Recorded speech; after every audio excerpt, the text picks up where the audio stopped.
Hello friends, welcome to தமிழச்சி சமையல். இன்றைக்கி சமையலில் நம்ம என்ன பார்க்க போகிறோன்னா, ஒரு சூப்பரான ஒரு ஸ்டார்டர் பார்க்க போகிறோம். அது என்னென்னா பெப்பர் சிக்கன்.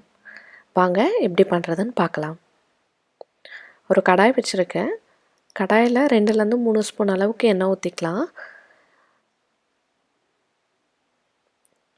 அதில் ஒரு பட்டை, 2 லவங்கம்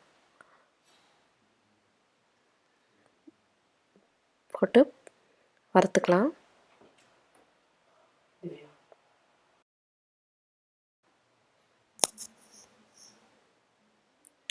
ஒரு சின்ன துண்டு இஞ்சியை குட்டி குட்டியாக நறுக்கியிருக்கேன். அதை சேர்த்துக்கிறேன் ஃபஸ்ட்டு. அதை போட்டுட்டு வறுத்துட்டு கொஞ்சம் பூண்டு, அதையும் சின்ன சின்னதாக நறுக்கி வச்சுருக்கேன். அதை சேர்ந்தும் கொஞ்சம் லேசாக வறுத்துக்கலாம். வறுத்ததுக்கப்புறம் 2 காஞ்ச மிளகா போட்டிருக்கேன். நான் இது கிள்ளி எதுவும் போடலை, அப்படியே தான் போட்டிருக்கேன். அதுக்கப்புறம் ஒரு மீடியம் சைஸ் வெங்காயத்தை சின்ன சின்னதாக நறுக்கி வச்சுருக்கேன். அதையும் போட்டு நல்லா வதக்கிக்கலாம்.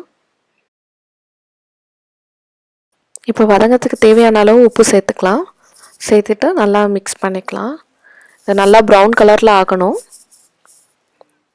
நல்லா பொன்னிறமாக வறுத்தாச்சு. இப்போ ஒரு சின்ன மிக்ஸி ஜாரில் 2 ஸ்பூன் அளவுக்கு மிளகு போட்டுக்கலாம். 1 ஸ்பூன் சீரகம். நீங்கள் அம்மியில் இருந்தால் அம்மியில் நசுக்கி போட்டிங்கன்னா இன்னும் மணமாக இருக்கும். என்கிட்ட இல்லாதனால நான் மிக்ஸி ஜாரில் போடுறேன். அதை அரைச்சி அதையும் சேர்த்துக்கலாம். சேர்த்து நல்லா கலந்து விட்டுக்கலாம்.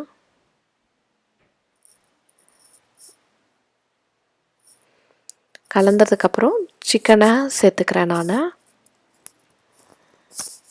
1/2 கிலோ சிக்கன் எடுத்திருக்கேன். எலும்புள்ள சிக்கன் தான் எடுத்திருக்கேன். அதை போட்டு நல்லா கலந்து விட்டுக்கலாம். நம்ம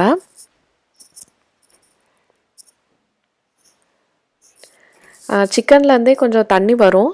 அதனால் நம்ம எக்ஸ்ட்ரா தண்ணி எதுவும் ஆட் பண்ண தேவையில்லை. உங்களுக்கு அடி பிடிக்கிற மாதிரி இருந்தால் தண்ணி ஆட் பண்ணிக்கோங்க. ஒரு 1/2 ஸ்பூன் மஞ்சள் தூள் சேர்த்து கலந்து விட்டுக்கிறேன். நான் இதை அப்பப்போ கலந்து விட்டுக்காங்க. எனக்கு ஒரு 20 மினிட்ஸ் ஆயிடுச்சு. இது 20 மினிட்ஸ்க்கு அப்புறம் நல்லா வெந்துருச்சு. எல்லாமே ஒன்றா சேர்ந்து வந்திருக்கு. கடைசியாக கொஞ்சம் கருவேப்பிலை போட்டுருங்க. போட்டு அடுப்பு நிறுத்திடலாம். அவ்வளோதான். எவ்வளோ சுலபமாக முடிஞ்சிச்சு பாருங்கள் இந்த பெப்பர் சிக்கன். கருவேப்பிலை போட்டு நல்லா கலந்து விட்டுக்கோங்க. சூப்பராக பெப்பர் சிக்கன் ரெடி ஆகிடுச்சு. இது உங்கள் வீட்டில் நீங்களும் ட்ரை பண்ணி பாருங்கள். பிடிச்சதுன்னா இந்த வீடியோவை லைக் பண்ணுங்கள், ஷேர் பண்ணுங்கள், அண்ட் மறக்காமல் சப்ஸ்கிரைப் பண்ணுங்கள். பண்ணி பார்த்துட்டு எப்படி இருக்குன்னு கமெண்ட் பண்ணுங்கள். தேங்க்ஸ்.